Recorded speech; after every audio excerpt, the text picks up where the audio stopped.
The light from your phone has finally gone out, but the image remains. It stays behind your eyelids, a bright, flickering shape of someone else's milestone. Perhaps it was a photo of a new key turned in a new lock. Perhaps it was the announcement of a promotion, or the soft, blurred edges of a newborn's hand, or the simple, enviable glow of a life that seems to be moving forward with a steady, purposeful rhythm. You set the phone on the nightstand, and in the sudden silence of your room, the quiet becomes heavy. There is a specific kind of noise that happens when the screen goes dark. It is the sound of your own life, sitting there in the shadows, feeling suddenly, sharply too small. It is the sound of the gap between where you are and where you thought you would be by this age. It is a lonely weight to carry. It isn't the loud, crashing heat of jealousy, nor is it the sharp sting of resentment toward the person in the photo. They are happy and you are glad for them. That is part of the ache. The pain is much more private than that. It is the quiet, hollow feeling that you have been bypassed. It is the suspicion that while everyone else was learning the language of adulthood, of stability, of belonging, you were somehow left standing on the platform, watching the train pull away, unable to find the words to ask it to stop. You lie here in the dark, and the air in the room feels thick with the things you haven't yet become. You look at the walls of your room, the objects on your desk, the clothes draped over the chair, and you see them not as parts of a home, but as evidence of a stalled life. You feel as though the world is a great unfolding map, and you are a point that has failed to move. You feel as though the seasons have passed you by, and you are left in a permanent, stagnant autumn, watching the leaves of everyone else's lives turn to gold and fall into a fruitful earth, while you remain unripened, unanchored, and strangely stuck. It is a heavy, exhausting way to exist. It makes the simple act of breathing feel like a failure of progress. You find yourself performing a frantic, silent arithmetic in the dark, adding up years, adding up achievements, adding up the absences of things you thought would be present by now. And the sum always feels like a deficit. I am not here to tell you that you are wrong.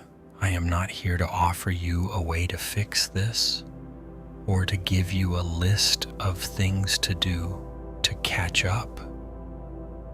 There is no way to catch up to a life that is already happening. I am not here to tell you to change your mindset or to practice a different kind of thinking. Those are tasks for the daylight, for the busy, moving world. Tonight, there is no need for progress. There is no need to bridge the gap or to close the distance. I am just here to sit with you in this particular kind of dark. I am here to acknowledge that this ache is real.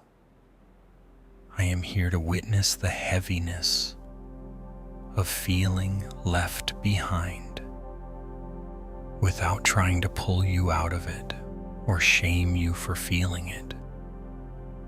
We do not need to solve the mystery of your timeline tonight. We do not need to justify why things look the way they do.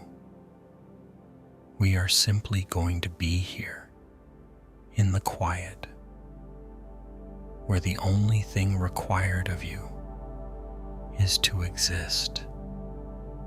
We will let the images of other people's successes drift away like smoke, and we will stay with the reality of this room, this bed, and this breath. We will let the weight of the not yet settle into the mattress, and we will see if in the stillness we can find a way to simply be without the need for arrival. The world is moving, yes. The trains are running, and the keys are turning, and the lives are unfolding. But here in this space, the clock does not hold the same power. Here there is no race. There is only the slow, steady rhythm of the night and the permission to rest in the middle of an unfinished story. So, let the phone stay dark. Let the comparisons stay uncalculated. Let the heavy feeling of being late just sit there like an old, familiar guest, without you having to argue with it. We will just breathe through it. We will just stay. Story 1. The office promotion that made her feel left behind. The edges of the vanilla sponge cake had begun to curl, turning a slight, brittle shade of beige. It sat on a stack of paper plates in the break room, a small, slumped mound of celebration that no one was really eating anymore. A few crumbs had migrated toward the edge of the plastic tray, looking lonely against the bright, synthetic white of the plate. Helen watched this from her desk, her eyes tracing the way the fluorescent light overhead caught the slight glaze of sugar on the frosting. It was a promotion cake. It was a cake for Claire. Claire was 26, and when she stood up to accept the news, her voice had been bright and slightly breathless, that specific kind of energy that comes from believing the world is just beginning to open up. The office had erupted in that polite, rhythmic clapping that stays steady for a moment and then dissolves into the sound of typing and shuffling papers. Helen had clapped too. She had felt the warmth of her own palms, the sincere, practiced smile that she wore like a well-fitted coat. But underneath the applause, there was a quiet, hollow thud in her chest, like a door closing in a distant room. She remembered a time, perhaps 5 or 6 years ago, when she had looked at the departmental charts and seen her own name moving upward in her mind. It wasn't an obsession, not really. It was just a quiet assumption, a steady, rhythmic expectation that life would unfold in a predictable sequence of steps. You work, you prove your worth, you ascend, you move from one level of responsibility to the next, like a climber steadily gaining altitude. She had assumed that by this age, the view would be different. She had assumed she would be the one standing near the cake, feeling that breathless lightness. Instead, she felt a strange, heavy stillness. It wasn't that she hated Claire's success. It was actually quite hard to hate something so earnest. It was simply that Claire's ascent felt like a mirror held up to Helen's own perceived stagnation. Every congratulatory nod sent a small, sharp pang through her, a sense that the clock was ticking, but not for her. The gears were turning for everyone else, grinding forward, creating new landscapes, while she remained in the same cubicle, under the same hum of the air conditioner, surrounded by the same familiar beige files. When the afternoon slump settled in, Helen found herself staring at the corner of her desk. A single discarded paper plate sat there, left behind from a meeting earlier that morning. It was smeared with a small smudge of chocolate and a stray bit of napkin. She found herself obsessing over its smallness, its abandonment. It was such a trivial thing, yet it felt like a perfect, tiny monument to the afternoon. She decided to leave early. The building was quiet, the usual end-of-day rush replaced by a heavy, autumnal lethargy. As she walked toward the elevator, she caught her reflection in the polished metal of the elevator doors. The mirror was slightly distorted, stretching her silhouette, making her appear taller and more fragile than she felt. She looked at her eyes, searching for a sign of the woman she thought she would be by now. But all she saw was the same face, weathered by the same routine, unchanged by the passing of years. She looked like someone who was waiting, but she couldn't quite remember what she was waiting for. The walk to the bus stop was damp. A fine, misty rain had begun to fall, coating the city in a dull silver sheen. Helen stood under the glass shelter, the cold air seeping through her coat. The glass of the shelter was streaked with raindrops, blurring the headlights of the passing cars into long, bleeding streaks of amber and red. She watched the people rushing past, their umbrellas blooming like dark flowers in the gloom.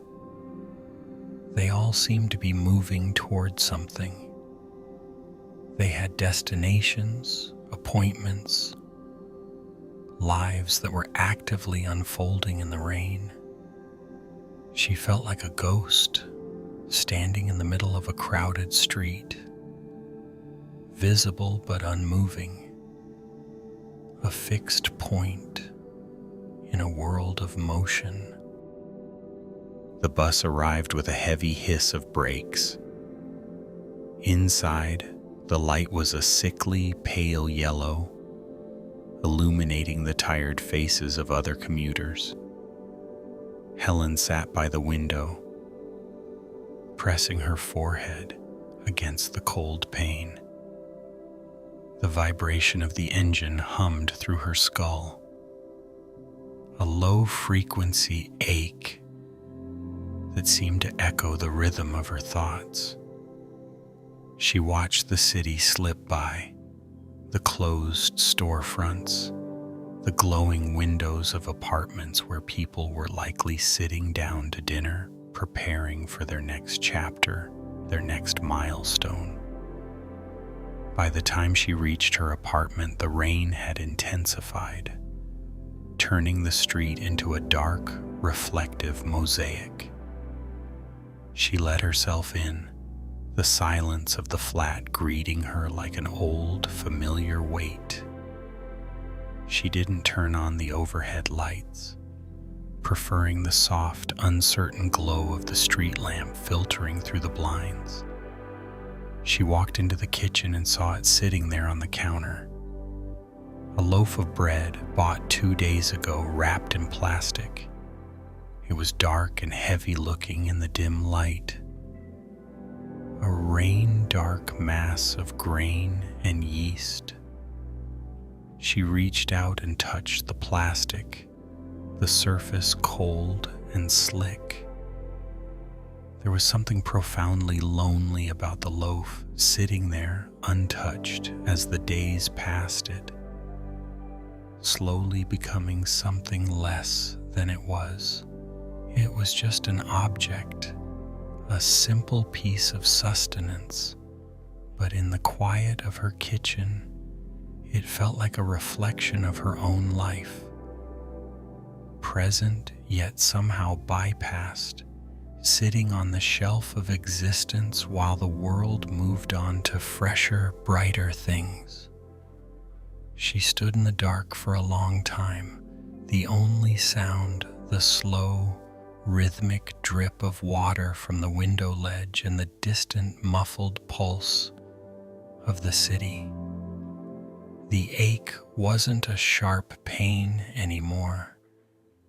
It had settled into a dull, pervasive hum, much like the refrigerator in the corner.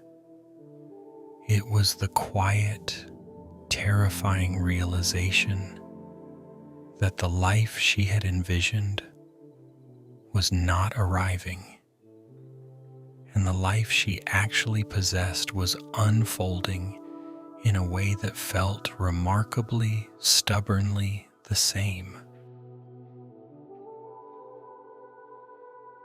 Story 2.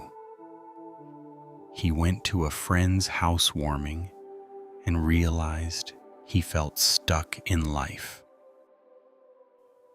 The light from the passing rideshare left a rhythmic neon smear across the ceiling of Marcus's room, a quick pulse of blue and amber that vanished as quickly as it arrived. He lay there, staring at the slow movement of shadows, listening to the hum of the refrigerator in the kitchen through the thin apartment walls. The apartment was quiet, but his mind was loud, busy with the echoes of the evening. On the corner of his small desk, a pile of crumpled, pale pink tissue paper sat abandoned. It was the remains of a gift bag, the kind you use when you want to look like you have more of your life together than you actually do. He had chosen a small ceramic succulent, something that looked sturdy and established, much like the new house he had just spent 3 hours celebrating. The housewarming had been bright and warm. The air in his friend's new living room had smelled of fresh paint, expensive cedar candles, and the kind of effortless ease that only comes with ownership. There had been laughter that felt easy, the clinking of glassware that sounded permanent, and conversations about mortgages and renovations that flowed like a river Marcus couldn't quite swim in. He had sat on a spare folding chair, one of those lightweight metal ones that always feels slightly precarious, feeling like a temporary guest in a world that was rapidly becoming permanent for everyone else.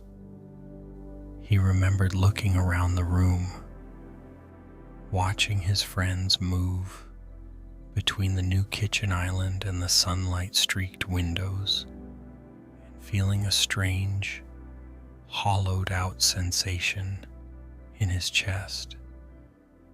It wasn't jealousy, not exactly. It was more like a sudden, sharp realization of a disconnect. As they spoke about lease renewals or the joy of a backyard, Marcus felt as though they were all speaking a dialect of adulthood that he had somehow failed to learn. He was present, he was smiling, and he was nodding. But underneath the polite veneer, there was a sense that he was still waiting for his own instructions to arrive. He felt like a traveler standing at a border, watching everyone else cross into a settled, stable country, while he remained stuck in the transit lounge, perpetually prepared to move but with nowhere to land. Now in the dark of his own room, the weight of that stillness was heavy. The walls of his rented space felt a little closer than they had this morning. The room was a collection of things in transition. Under the bed, the corner of a heavy, battered suitcase peeked out from the shadows. It was a suitcase that had seen too many one-way trips and too many temporary stays. It sat there, packed with the essentials of a life that never quite took root. A silent reminder that he was always, in some small way, just passing through. His phone buzzed once on the nightstand, a sharp, singular vibration that made him flinch. He didn't need to look to know what it was. It was likely the email from his landlord, the one he had been avoiding since Tuesday. It sat in his inbox, unread and looming. A digital summons regarding the upcoming lease renewal and the inevitable increase in rent. He couldn't bring himself to open it. To open it would be to acknowledge the cycle. The ritual of negotiating for another 12 months of being unsettled, another year of inhabiting a space that was never truly his, paying for the privilege of being a transient. He rolled onto his side, the movement causing the old floorboard to creak a soft, protesting note. He thought about the housewarming again, specifically the way the light had caught the polished wood of the new dining table. It looked so solid, it looked like something that could hold the weight of a decade. He wondered how much effort it took to build something that didn't feel like it could be packed into a suitcase at a moment's notice. He imagined his peers, the ones who seemed to have mastered the grammar of stability. They knew how to plant themselves. They knew how to decorate a life so that it looked finished, even when it was still being lived. To Marcus, life felt like a series of beginnings that never quite transitioned into middles or ends.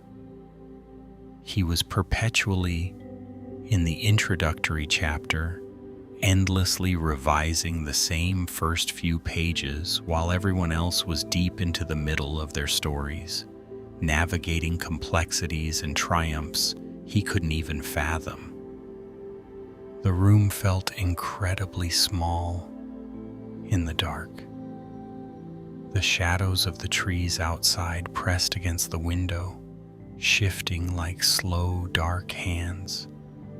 He felt a profound fatigue, not the kind that comes from physical labor, but a spiritual exhaustion from the sheer effort of trying to keep up with a timeline that felt fundamentally different from his own. He felt as though he were running a race where the finish lines were being moved further away every time he neared them, while the other runners were already sitting down, resting, and celebrating their arrival. He closed his eyes, trying to find a place of stillness, but the image of the pink tissue paper remained, a bright, discarded remnant of a celebration he was attending, but not truly part of. He lay there in the dark, an inhabitant of the transition, waiting for a language of belonging that he feared might never be spoken to him.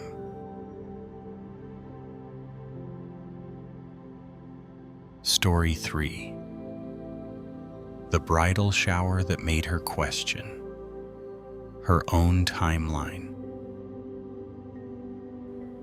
The afternoon was bright, almost too bright, filled with the scent of expensive lilies and the high, melodic chatter of women who seemed to belong to a world that was moving forward in perfect, rhythmic unison.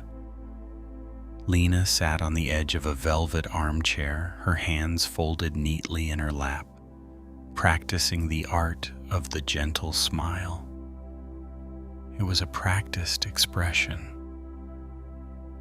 the kind that reaches the eyes just enough to signal warmth, without letting the weight behind them leak out. Across the room, her younger cousin Sarah sat surrounded by a drift of pastel-colored gifts. Sarah was glowing, not just with the literal radiance of expectant motherhood, but with the ease of someone who is exactly where she expected to be. She was stepping into a role that had been prepared for her, a milestone that felt like a natural, inevitable flowering. Lena watched as the guests crowded around, their voices rising in a soft, communal chorus of congratulations, their laughter light and unburdened. Every time a new gift was unwrapped, a tiny hand-knitted sweater, a soft muslin blanket, a set of wooden rattles, a small, sharp pang would bloom in Lena's chest. It wasn't resentment. She loved Sarah. She truly did. The pain was more subtle than that, more structural. It was the sensation of a gear slipping, a realization that while everyone else was building their lives brick by brick, her own foundation seemed to have stalled, left in a state of perpetual, unfinished construction. As the shower wound down, Lena found herself navigating the polite departures, the air of, "We'll see you soon," and "Call us next week." She held a small, wrapped box in her hands, a simple gift of organic cotton onesies, and felt the heavy, polite heat of the room pressing against her. When she finally stepped out into the parking lot, the sudden quiet of the late afternoon felt like a physical weight. The transition from the festive, crowded warmth to the stillness of her car was jarring. She climbed into the driver's seat, the door closing with a solid, muffled thud that seemed to seal her inside her own private silence. For a long moment, she didn't start the engine. She just sat there, staring through the windshield at the edge of the parking lot. In the passenger seat, a strip of pale blue ribbon, left over from the bouquet she had bought for herself earlier that day, began to curl and twist in the heat of the afternoon sun. It moved almost imperceptibly, losing its crisp, intentional shape, becoming something limp and forgotten. On the floor mat, a small cluster of grocery store carnations, purchased in a moment of late-night impulsivity to make the drive home feel less lonely, leaned heavily against the edge of the seat. A few petals had already begun to bruise, turning a dark, bruised purple where they pressed against the carpet. Lena looked down at the dashboard clock. The green digits flickered. 4:42 p.m. The numbers felt immutable, a steady, rhythmic counting of time that was passing her by, unremarked and uncaptured. In the cup holder, her coffee had gone cold. A thin, oily film had formed on the surface, reflecting the dull light of the overcast sky. It was a stagnant thing, forgotten in the rush of the afternoon, much like the version of herself she had once imagined would be much further along by now. She felt a profound, aching shame. It wasn't shame for what she had done, or for any perceived failure of character. It was the shame of the internal contradiction. How could she sit here, feeling this hollow, heavy grief for a life that hadn't unfolded, while simultaneously feeling such a fierce, tender love for the baby Sarah was carrying? The two emotions lived in the same chest, pressing against one another, leaving no room for peace. She felt like a hypocrite, holding a celebration in one hand and a quiet mourning in the other. She turned the key and the engine hummed to life. A low vibration that traveled up through the steering wheel and into her wrists. She began to drive, the car moving slowly through the lanes of the parking lot, past the rows of SUVs and sedans, each one a vessel for someone else's journey, someone else's destination. As she reached the exit, a single porch light from a nearby house flickered on, casting a long, distorted amber glow across her windshield. The light stretched over the hood of the car, a sudden bright stripe that momentarily obscured the road ahead. It was a solitary light, standing guard over an empty driveway, illuminating nothing but the pavement. Lena watched that light pass, the amber glow retreating into the periphery of her vision. She drove into the deepening dusk, the car's headlights cutting a narrow, uncertain path through the gathering shadows. The silence in the car was absolute, save for the rhythmic clicking of the turn signal, a steady mechanical heartbeat that echoed the persistent quiet ache of being exactly where she was and nowhere else. Story 4. Why social media success made him feel like he was falling behind. The blue light of the phone screen is the only thing defining the edges of the room. It rests just inches from David's face, casting a pale, artificial glow that turns his skin a strange, ghostly shade of gray. In the quiet of the apartment, the scrolling feels heavy, each thumb swipe a small, rhythmic movement that pulls him deeper into a world of polished snapshots and bright, certain moments. There is a photo of Mark, someone from a decade ago, standing in front of a house with a wide, sun-dasted porch, a toddler perched on his shoulders. Then comes a slide of Sarah, smiling in front of a storefront, the glass gleaming with the logo of a business she launched last spring. There are weddings in lush gardens, anniversary dinners with candlelit tables, and grainy, happy videos of backyard barbecues where everyone seems to be leaning into one another anchored by something solid. David watches the images flicker by, and with each one, the air in his apartment feels a little thinner, a little more still. It isn't that he wishes for their specific lives or even their specific successes. It is more a quiet, hollow ache. The sensation that a great, invisible clock is ticking in the background of every photo, and that he has somehow missed the cue to start moving in time with the rest of the world.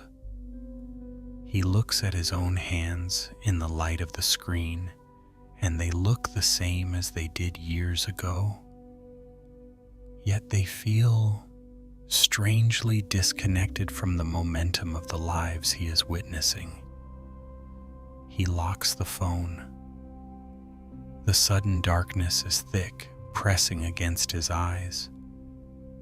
The room returns to its familiar dim state, where the boundaries of his life are marked by the things he can touch in the dark.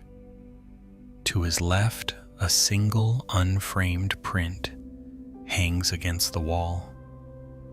It is a simple landscape, a sketch of a forest path he bought years ago. But because it lacks a frame, the edges of the paper are slightly curled, and it lacks the finished, intentional look of the decor he sees in the photos on his screen. It sits there, a small, unanchored piece of art, much like the way he feels, present but not quite settled into the architecture of a settled life. A radiator clicks in the corner of the room, a sharp metallic sound that punctuates the silence. It is a lonely mechanical noise, a reminder of the heat struggling to keep the chill of the night at bay. The sound repeats, a slow rhythmic contraction of metal, marking the passage of minutes that feel both incredibly heavy and strangely empty. On the wooden chair near the foot of the bed, a pair of thick wool socks are draped over the arm, still damp from a recent wash. They are slowly drying in the stagnant air of the room, their shapes slumped and shapeless, waiting to be useful again.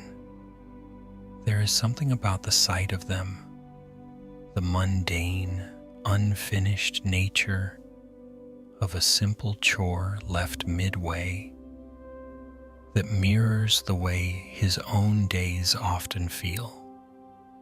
Not failed exactly, but simply suspended.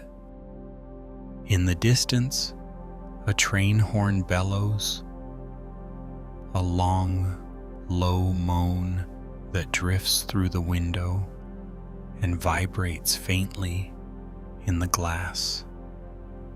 It is a sound of transit, of things moving from one station to another, of departures and arrivals. It carries the weight of a world that is constantly in motion, a vast network of paths being traveled, of destinations being reached. As the sound fades, leaving only the hum of the refrigerator and his own shallow breathing, David is left with the question that keeps him awake. When did the music of his life stop sounding like a beginning? He remembers a time not so long ago when he felt like he was standing on a threshold. There was a sense of potential, a feeling that the pages were still blank, and that any direction he chose would lead to a meaningful unfolding. He had believed in the concept of a trajectory. But lately, the days have begun to feel less like chapters and more like repetitions. The same quiet apartment, the same solitary meals, the same unrecorded milestones.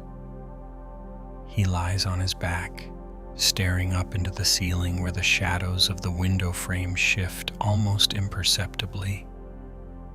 He thinks about the others, the Marks and the Sarahs, and the way their lives seem to have gained density. Their lives have weight, they have gravity, they have built structures of meaning that hold them in place. He feels as though he is drifting, a small, unmoored vessel in a dark sea, watching the lights of much larger ships pass by on the horizon, too far away to signal, too far away to join. The fear isn't a sudden panic. It is a slow, creeping realization that the version of himself he was waiting to become has been delayed, or perhaps has simply failed to arrive. It is the grief of a stalled becoming.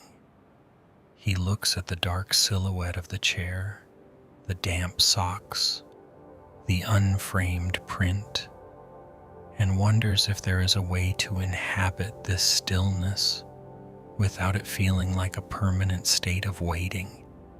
He breathes in the scent of the room, the faint smell of old paper, the metallic tang of the radiator, the cooling air. He tries to find the weight in his own limbs, to feel the pressure of the mattress against his shoulders, to remind himself that he is, at the very least, physically present. But even as he settles into the blankets, the silence of the apartment feels less like peace and less like an intermission. It feels like the sound of a life that has forgotten how to start. It is a heavy, quiet kind of math. It is a ledger we keep in the dark, long after the lights have been turned off and the house has settled into its nightly breathing. We sit in the stillness and we begin to add.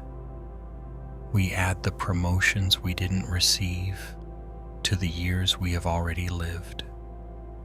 We add the houses we haven't bought to the birthdays we have already celebrated.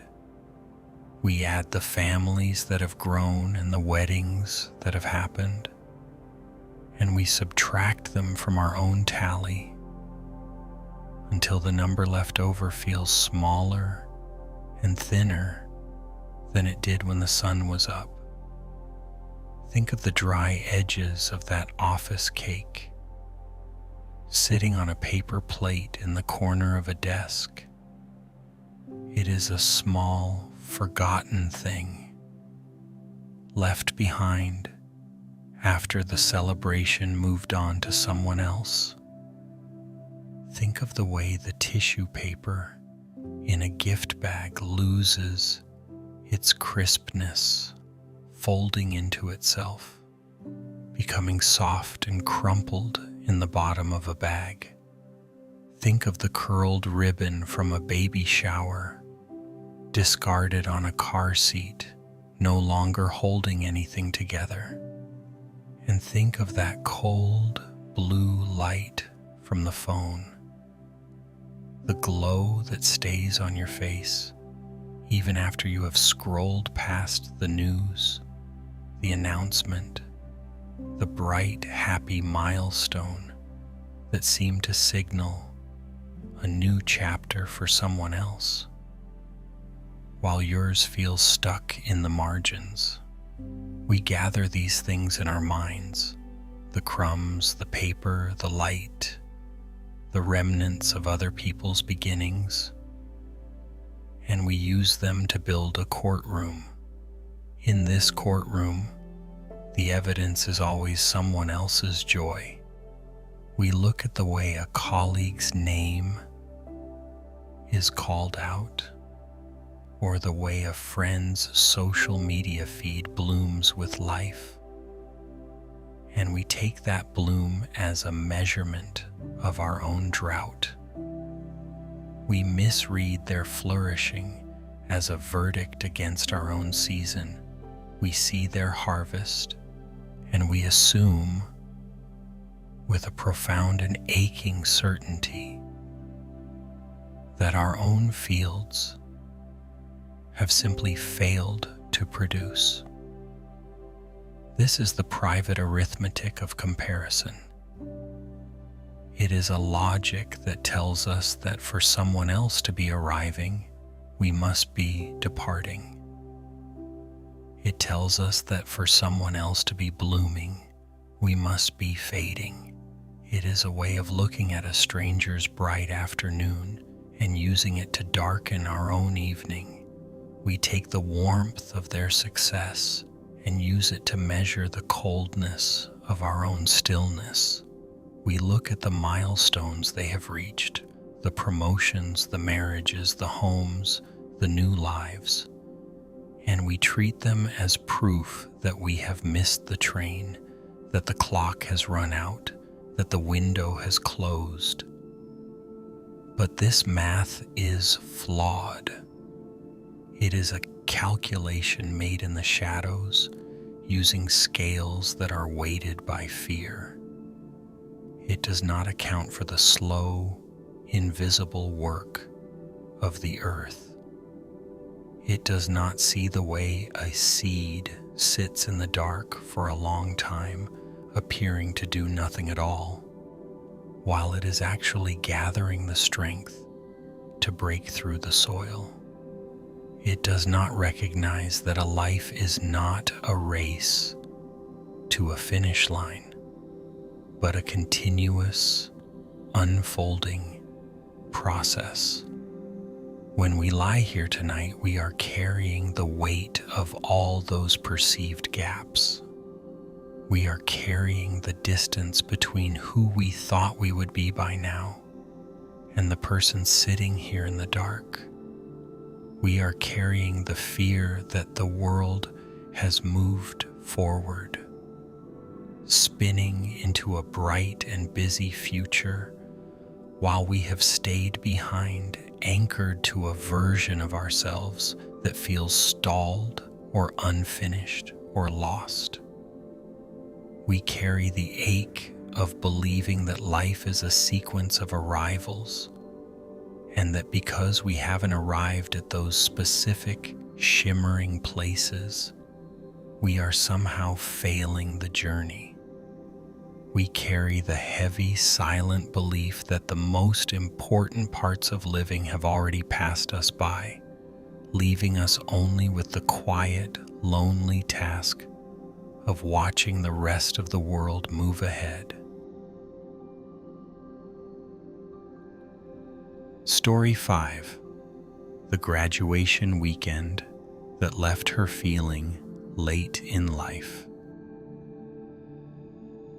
The apartment was quiet, but it was a heavy kind of quiet, the sort that settles into the corners of a room when the air has gone still and unmoving.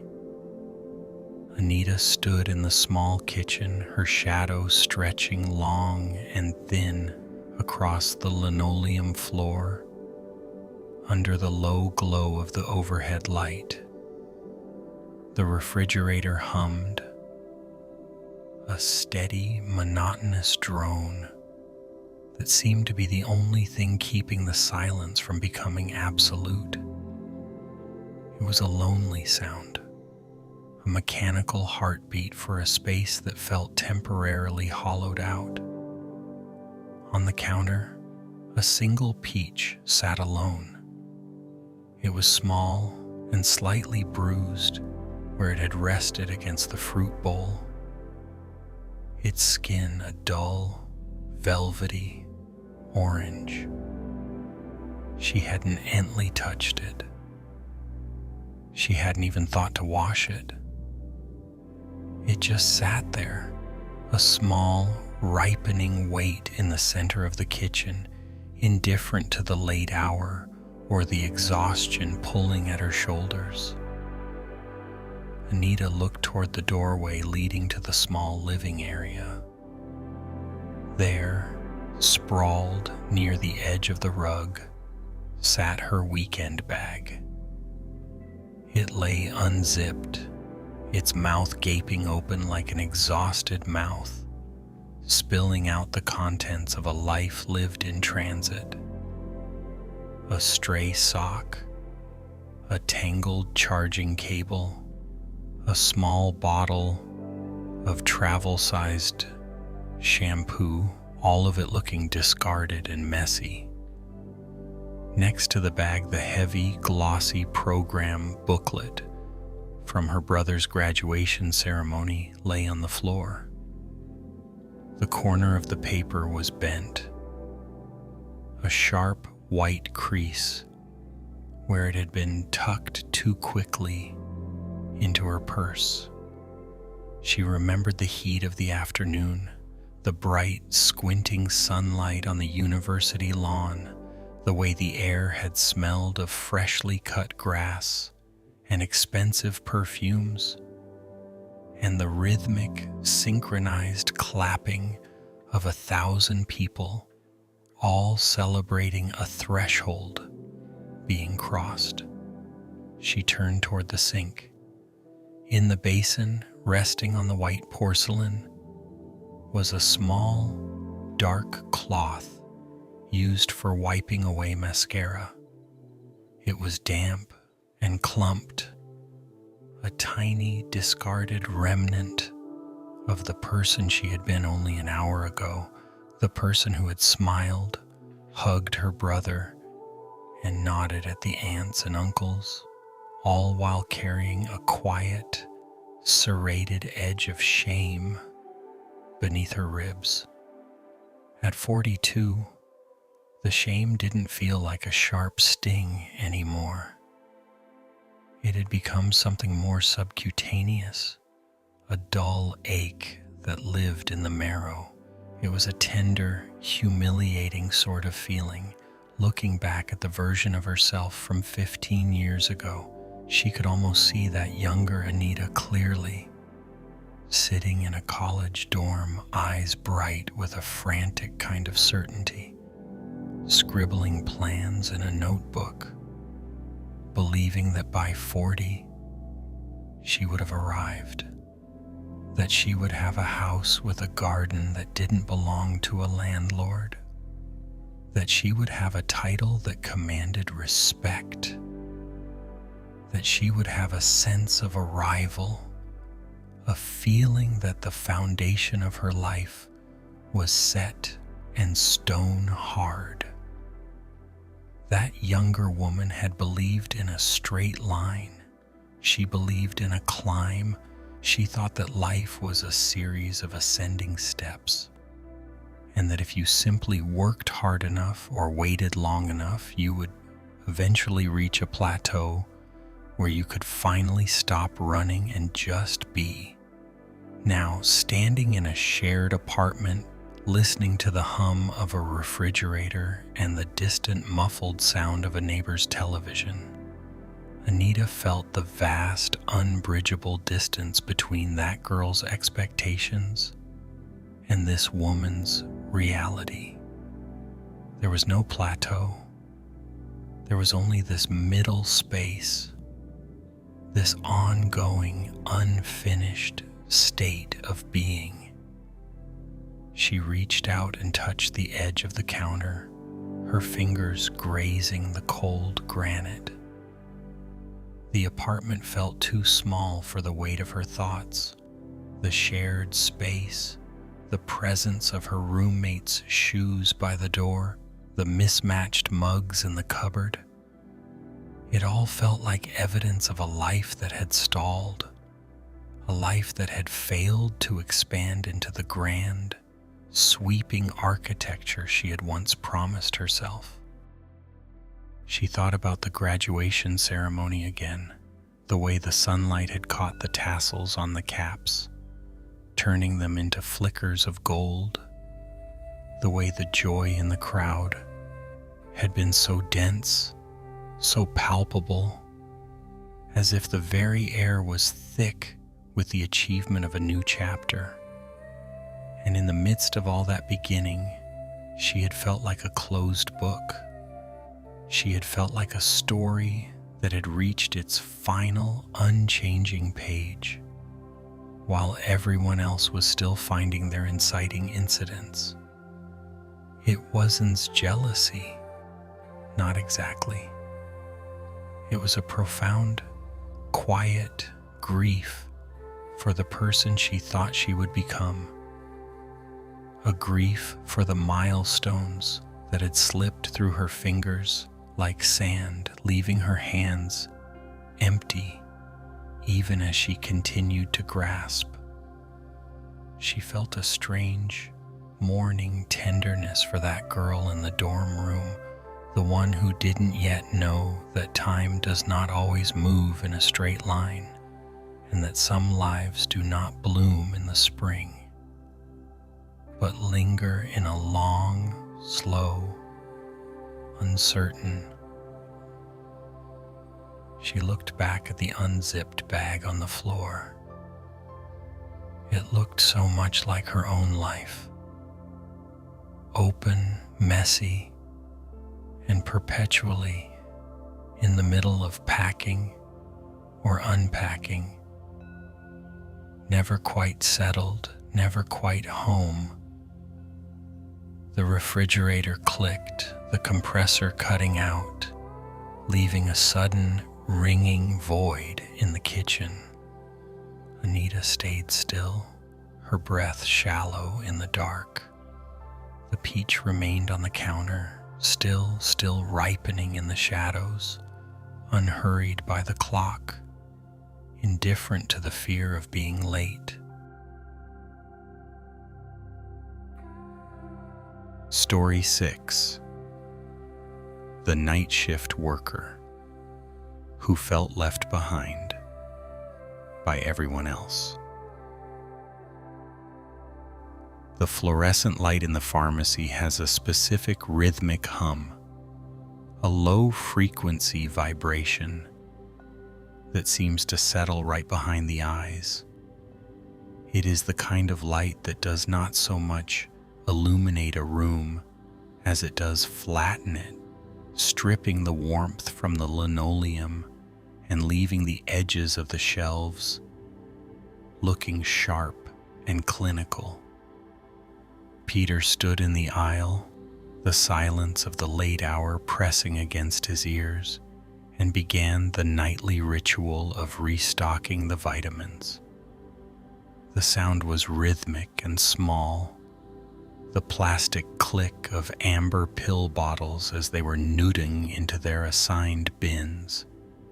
Click, slide, click. It was a tidy, controlled sound, but in the hollow quiet of the pharmacy, it felt heavy. Each bottle was a tiny, weighted unit of time. He paused, his hand resting on the edge of a metal tray, and reached into his pocket for his phone. He knew he shouldn't. He knew the blue light would only make the fatigue sharper, but the habit was a compulsion, a way to check the pulse of a world that felt increasingly distant from his own. The screen bloomed, bright and intrusive. There was a photo from Sarah, a girl he had sat next to in chemistry class nearly 15 years ago. She was standing on a wide, sun-drenched deck, overlooking a coastline he couldn't name. Behind her, a sprawling house of glass and cedar seemed to breathe with the ocean. The caption was simple, a mere mention of a summer weekend, but to Peter, it felt like a door slamming shut, Then came a post from Mark, a picture of a heavy, ornate wooden table set for a large family dinner, the candlelight reflecting off expensive wine glasses. The caption spoke of new beginnings and building a legacy. Peter let the phone slip back into his pocket, the sudden darkness of the pharmacy feeling much more profound than it had a moment before. He looked down at his hands.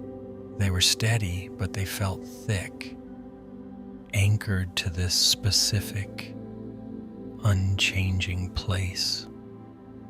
He moved to the counter to begin the end-of-day reconciliation. The pharmacy receipt rolls sat in a neat stack, white and thermal, waiting to be wound or replaced. There was a certain comfort in the mathematics of it, the way numbers added up, the way inventory matched the ledger. But as he worked, the math of his own life began to feel skewed. He found himself calculating the years spent in this town, the months spent in this pharmacy, the seasons spent tending to his mother's needs and her business, and comparing them to the expansive, outward-moving trajectories he saw on the screen. He felt a sudden sharp fear that his life had simply stopped growing, that while others were adding floors to their buildings, expanding their horizons, and venturing into new territories, he had remained in the same room, tending to the same shelves, waiting for a signal to move that never actually came. It wasn't that he resented the success of others. It was that their success felt like a measurement of his own stagnation. He felt as though he were a person standing perfectly still in a crowded station, watching every train depart, every passenger find their destination, while he remained tethered to the platform, an observer of lives that had actually begun. He looked toward the front door. His motorbike helmet sat on the small wooden bench near the entrance, its visor reflecting the sterile light. It was a heavy, purposeful object, something that promised movement and the wind against the skin. Yet it had sat in that same spot for weeks. It was a tool for escaping, for riding out into the hills and losing himself in the landscape. But lately, the impulse to ride had been replaced by the necessity of staying. The pharmacy was a place of care, a place of healing, a place of duty. There was no shame in the work itself. He loved the way the air smelled of menthol and unscented powder, and he loved the quiet dignity of helping his mother maintain the legacy her father had built. But the fear sat in his chest like a cold stone. The fear that duty had been a thief. He worried that by choosing to stay, by choosing to be the one who remains, he had inadvertently shrunk the boundaries of his own soul. He feared that the meant-to-be version of Peter, the one who traveled, the one who built, the much larger, more unmapped version of himself, had been quietly smothered by the mundane requirements of being useful.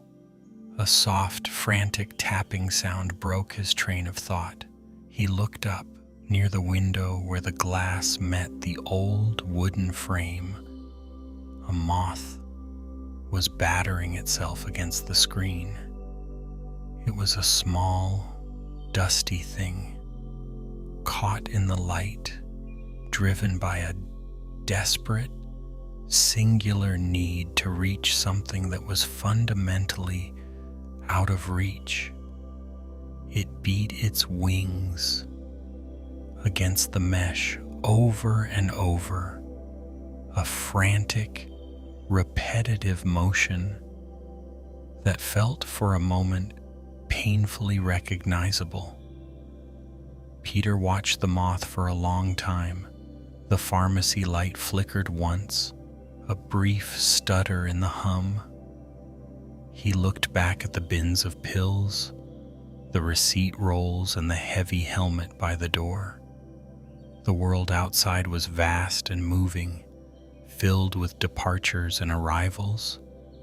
But here, the air was still. He took a slow, deep breath, the scent of the pharmacy filling his lungs, and reached for the next bottle. Click. Slide. Click.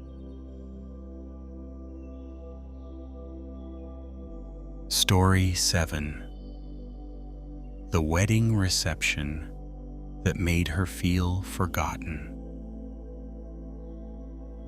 The warmth of the night air was the first thing Naomi felt when she stepped through the heavy oak doors of the reception hall. It was a thick velvet heat, the kind that clings to the skin and carries the scent of damp pavement and blooming jasmine from the nearby park.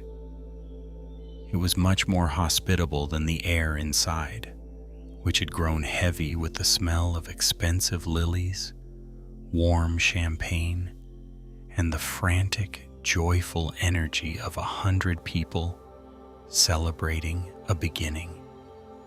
She walked away from the sound of the band, the muffled thump of the bass still vibrating faintly in the soles of her feet, though she was no longer wearing her shoes. Her heels were gripped in her right hand, the slender straps digging slightly into her palm. Her feet, too long for the delicate silk of her dress, felt heavy and grounded against the concrete. There was a strange, quiet liberation in the ache of her toes hitting the ground, a way of being unburdened that felt almost too much like an escape in her small, beaded clutch. The weight of the night shifted. She could feel the sharp corner of the wedding favor box, a small wooden trinket Naomi had been handed near the end of the night, pressed against her side. It was a beautiful, useless thing, a tiny piece of a ceremony that was never meant for her. Along with it, tucked into a side pocket, was a crumpled paper napkin. She had used it earlier to blot a smudge of dark berry lipstick that had smeared during a particularly difficult conversation with an aunt. And now the napkin sat there, a small, stained ghost of her presence at the table. As she turned the corner onto the street that led toward her apartment, the city trees began to stir. A low wind moved through the canopy of the oaks and maples, making the leaves hiss like a quiet, collective whisper. The branches swayed, casting long, shifting shadows across the sidewalk, stretching and retracting in the amber glow of the street lamps. Naomi watched them, mesmerized by the way they moved without any apparent direction, simply responding to the breath of the night. The pain she carried was not the sharp, jagged sting of a fresh breakup. That part had smoothed out over the years, worn down like a stone in a riverbed. What she carried now was something much more subtle and much more exhausting. It was the grief of a lost timeline. It was the realization that when she had been with him, she had been living in a different version of the future. She had been inhabiting a map where certain landmarks, a shared house, a certain rhythm of Tuesday evenings, the gradual, steady thickening of a life together, were guaranteed. She had been certain that her life would follow a specific, predictable path. Walking through the empty streets, she felt the weight of the version of herself that had died along with that relationship. It was the version of Naomi that knew where she was going. Without that roadmap, she felt as though she were wandering through a landscape that had suddenly lost its labels. Seeing him tonight, seeing the way his new life had been constructed with such deliberate, happy precision, made her own life feel strangely unmodied, drifting and directionless. It wasn't that she wanted him back, it was that she missed the certainty of the person she was when she believed in that future. The city around her was quiet, the usual roar of traffic reduced to a distant, rhythmic hum. The light from the shop windows cast long, distorted reflections on the puddles left by a late afternoon shower. Every storefront she passed, the closed bakery, the darkened newsstand, the lonely glow of a 24-hour pharmacy, felt like a witness to her solitude. She felt like a ghost moving through a world that had moved on to its next chapter, while she was still lingering in the footnotes of an old one. She reached her apartment building, the heavy metal door clicking shut behind her with a finality that echoed in the empty lobby. The ascent up the stairs was slow. Her muscles were tired, and the weight of the night seemed to settle into her bones. When she finally pushed open the door to her own darkened flat, the silence of the room rushed to meet her. It was a familiar silence, one she had lived with for a long time, but tonight it felt particularly hollow. She didn't turn on the main lights. Instead, she moved through the shadows, guided by the pale moonlight filtering through the blinds. She dropped her keys on the small wooden tray by the door, the metallic clatter sounding unnaturally loud. She set her heels down by the rug and placed her clutch on the kitchen counter. The little wooden favor box catching a sliver of light. She went into the bathroom, the ritual of the night beginning in the dimness. She turned on the small, humming bathroom fan. It was a low, steady drone, a mechanical white noise that usually helped her settle, but tonight it served as a boundary, a way to wall off the rest of the world. Under the harsh, unflattering glow of the vanity light, she saw her reflection, the tired eyes, the slightly smudged lipstick, the way her shoulders slumped. She took a damp cloth and began to wipe the traces of the evening from her face. As she cleaned away the pigment from her lips, she felt a strange sense of shedding. She was wiping away the version of herself that had stood in that ballroom, the version that had smiled and nodded and performed the role of the graceful guest. She sat on the edge of the tub, the cool porcelain pressing against her thigh. In the steady, hypnotic whir of the fan, She let herself sit with the heaviness. She allowed herself to acknowledge the ache of the stalled becoming, the feeling that while others were building permanent structures, she was still navigating the ruins of a plan that had vanished. There was no need to fix it tonight. There was no need to find a new map or a new direction.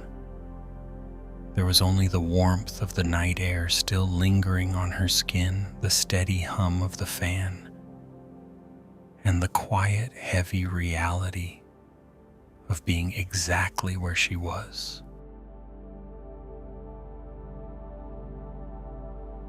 Story 8. A monk's lesson on feeling late in life and trusting your own timing. The world is still blue, that deep, bruised shade of pre-dawn that makes everything feel like it is held underwater. In the monastery garden, the air carries a heavy, silver weight, thick with the scent of wet stone and the sharp, clean scent of crushed mint. Brother Daniel moves slowly, his footsteps muffled by the dark, damp earth. There is no need for haste.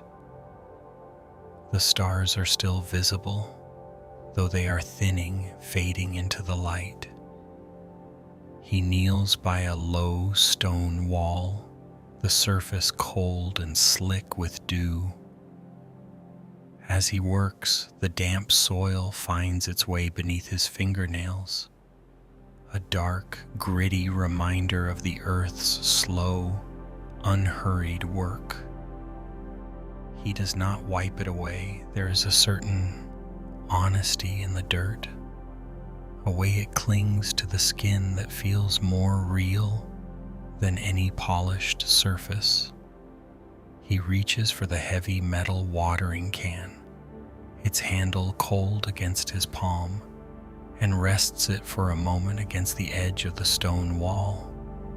The sound of it settling, a dull, metallic thud, is the only noise in the stillness. As he moves through the rows of herbs and young seedlings, the hem of his saffron robe brushes against the mint plants. The friction is soft, a tiny rhythmic friction that releases a burst of fragrance into the morning air. It is a scent that feels ancient, as if the garden has been breathing the same breath for 1,000 years, indifferent to the calendars of men. Daniel's mind, often a restless thing, begins to drift back through the decades. He remembers a younger version of himself, a man who arrived at the monastery gates with a heart full of a very specific kind of hunger.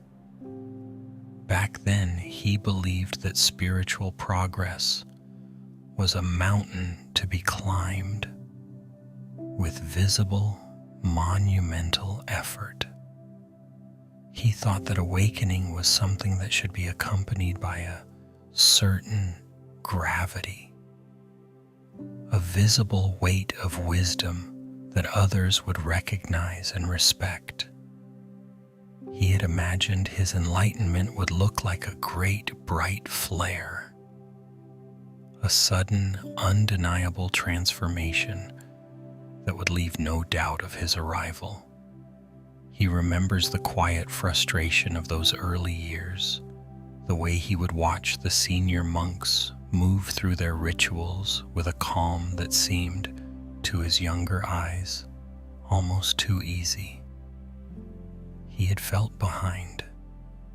He had felt as though he were running a race where everyone else had already crossed the finish line, leaving him struggling in the dust of his own inadequacy. He He had looked for signs of great, sudden shifts in his own consciousness, and when they did not come in the form of grand revelations, he felt a profound sense of failure. He felt as though his life was stalling, that he was merely going through the motions while the true path was being paved by others.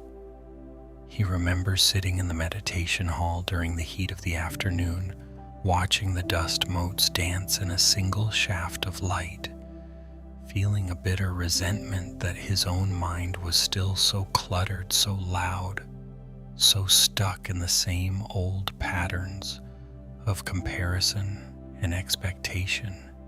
He had wanted the fruit to appear before the tree had even finished growing. He had wanted the blossom to be permanent rather than a fleeting, fragile thing. Now in the dim pre-dawn light, Daniel looks down at his hands. The soil is deep under his nails, and his joints ache slightly from the dampness. There is no applause here. There are no witnesses to this quiet labor. There is only the slow, rhythmic task of tending to what is currently present. He thinks of the plants around him. The heavy-headed peonies do not try to bloom before the frost has passed. The herbs do not rush their scent into the air before the sun has warmed them. They do not look at the oak tree and feel a sense of shame because they are not tall, or look at the rose and feel a sense of loss because they do not have thorns. They simply exist within the timing that the season provides. They do not strive to be ahead. They only strive to be what they are in the moment they are given. He realizes with a tenderness that brings a slight sting to his eyes that he had been treating his own soul like a project to be completed rather than a life to be lived. He had been looking for a destination, forgetting that the garden is not a place one arrives at, but a place one inhabits. The sky is beginning to change, shifting from that deep, bruised blue to a pale, translucent gray. The wall of the monastery, high and ancient, is losing its sharp edges, becoming a soft silhouette against the lightening horizon. The world is waking, but it is doing so with a profound, unhurried grace. A single, sharp note pierces the silence. A small bird, hidden somewhere in the thicket of the berry bushes, has begun its morning song. It is a solitary, fragile sound, yet it is clear and certain. It does not sing to be heard by the whole world. It sings because the light has returned, and it is its nature to respond. Daniel stands up, his knees creaking. He feels the weight of his years, but it does not feel like a burden. It feels like a ripening. He understands now that the most profound transformations often happen in the dark, in the quiet, in the spaces where no one is watching. They happen in the steady, repetitive motions of care, the watering of the soil, the pulling of the weeds, the simple act of showing up day after day, even when nothing seems to be changing. Some lives do not open with a fanfare. Some lives unfold in the margins, in the quiet afternoons, in the slow accumulation of patience. The greatness is not in the speed of the unfolding, but in the authenticity of the presence. He picks up the watering can once more. The water flows in a steady, gentle stream, soaking into the thirsty earth, disappearing into the darkness where the roots wait. He watches the way the water darkens the soil, how it settles, how it is absorbed. There is no rush. There is only the moisture, the earth, and the slow, beautiful, inevitable process of becoming. As the first true light of the sun touches the top of the monastery wall, turning the gray to a soft, warm gold, Daniel breathes in the scent of the damp earth and the mint. He is exactly where he needs to be. He has not missed his time. He is simply inhabiting his own. The night has grown heavy with the weight of all those things we have carried through the stories. There is the peach, sitting untouched on the counter, its skin soft and still, waiting for a hunger that hasn't arrived.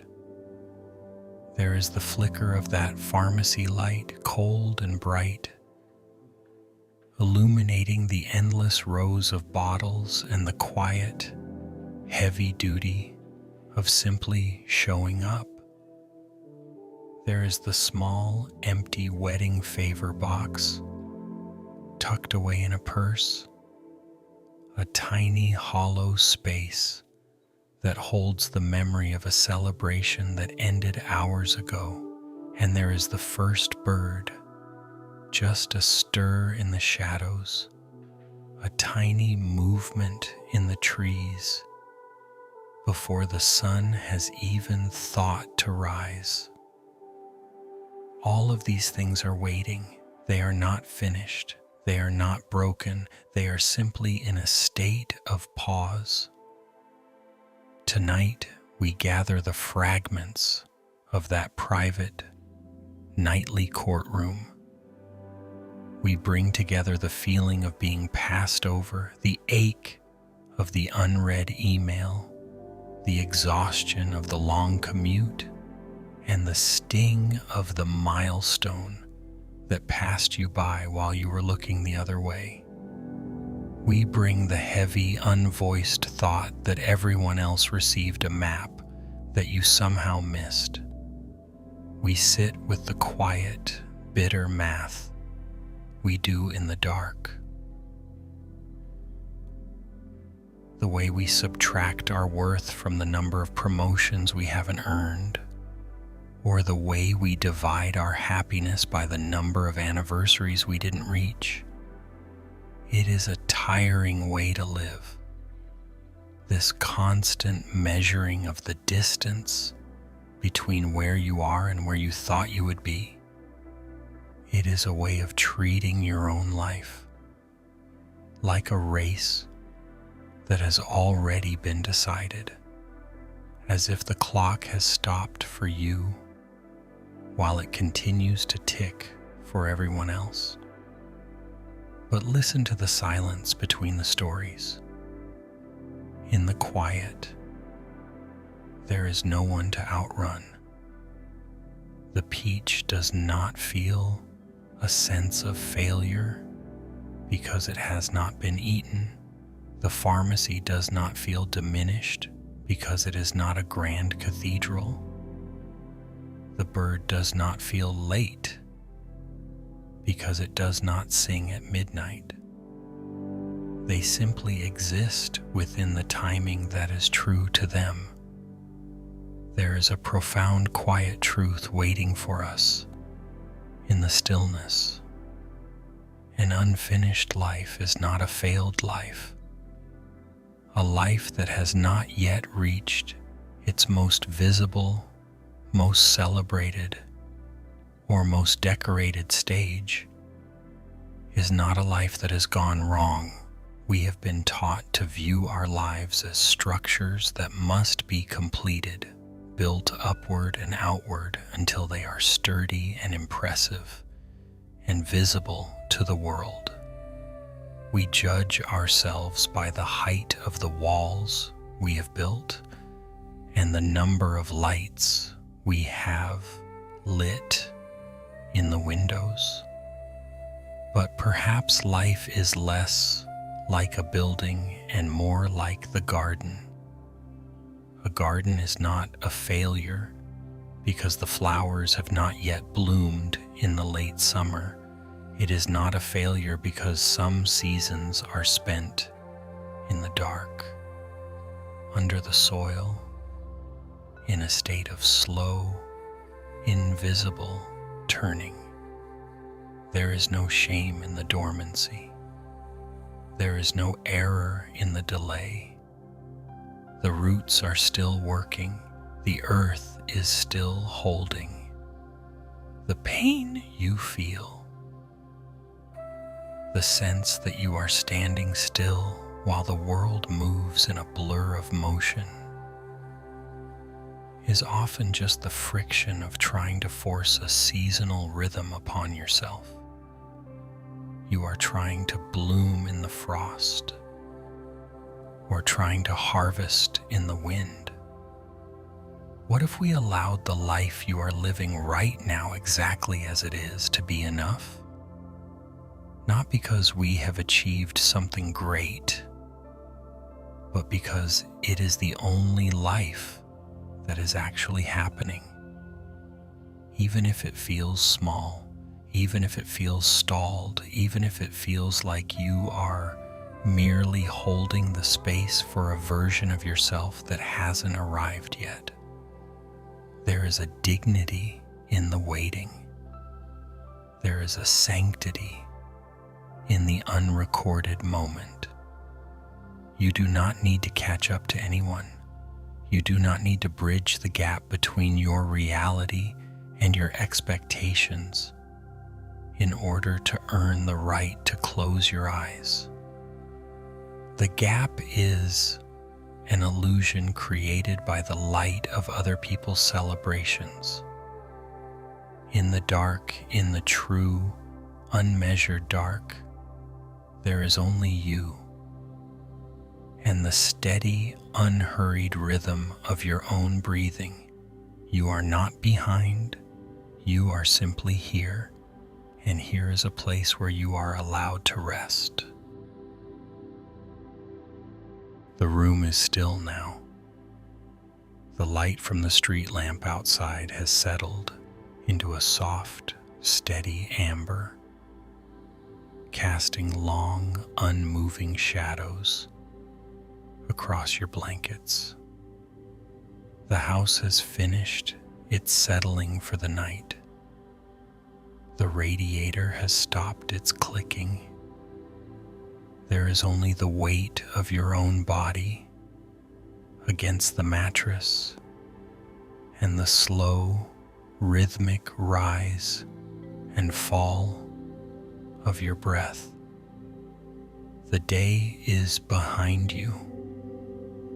All of it.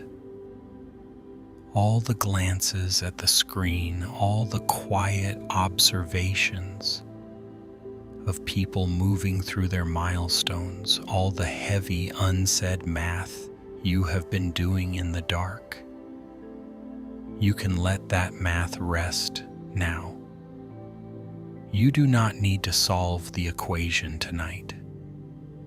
You do not need to figure out how many years are left, or how many beginnings you have missed, or how to bridge the gap between the life you are living and the one you thought you would have by now. There is a specific kind of exhaustion that comes from trying to run a race that has no finish line. It is a tiredness that lives deep in the bones, a weariness born from the constant quiet effort of measuring your own stillness, against the perceived motion of the world. It is the fatigue of feeling as though you are standing in a hallway while everyone else has walked through a door into a brightly lit room. But tonight, there is no hallway. There is only this bed. There is only this moment where nothing is required of you. The world tells us that life is a series of arrivals. It tells us that we are only truly present when we have reached certain stations, when the promotion is signed, when the house is settled, when the family is formed, when the career is solidified. It teaches us to view our lives as a collection of completed landmarks. And when those landmarks do not appear on the schedule we wrote for ourselves years ago, we begin to feel like we are failing at the very art of living. We begin to feel as though our lives have stalled, or that we are somehow fundamentally behind. But look at the world around you, even in the dark. The trees in the garden do not ask if they are blooming on schedule. The moon does not feel a sense of shame because it is not a full, bright orb every single night. The seasons do not compete with one another. The winter does not feel it has missed its chance because it was not a summer. There is a vast, quiet intelligence in the way things simply occur. They occur when the conditions are right. They occur in their own time without the need for an audience or an announcement. You do not need to catch up to be worthy of this rest. You do not need to be arrived to deserve the peace of a deep sleep. Your life in all its unfinished, unfolding, and sometimes quiet complexity is not a failure of timing. It is simply a life. It is a living, breathing process that is happening right now, even in the parts of it that feel stagnant or stalled. The very fact that you are breathing, that you are feeling this heaviness, that you are even capable of this much tender grief, is proof that you are still part of the unfolding. You are not a finished monument, and you are not a broken machine. You are a living being, and living things are never truly finished until they are gone. There is immense beauty in the unfinished. There is a profound quiet dignity in the life that is still waiting, still breathing, still navigating the shadows. You do not need to be impressive to be significant. You do not need to have a map of the next 10 years to be allowed to close your eyes and let go.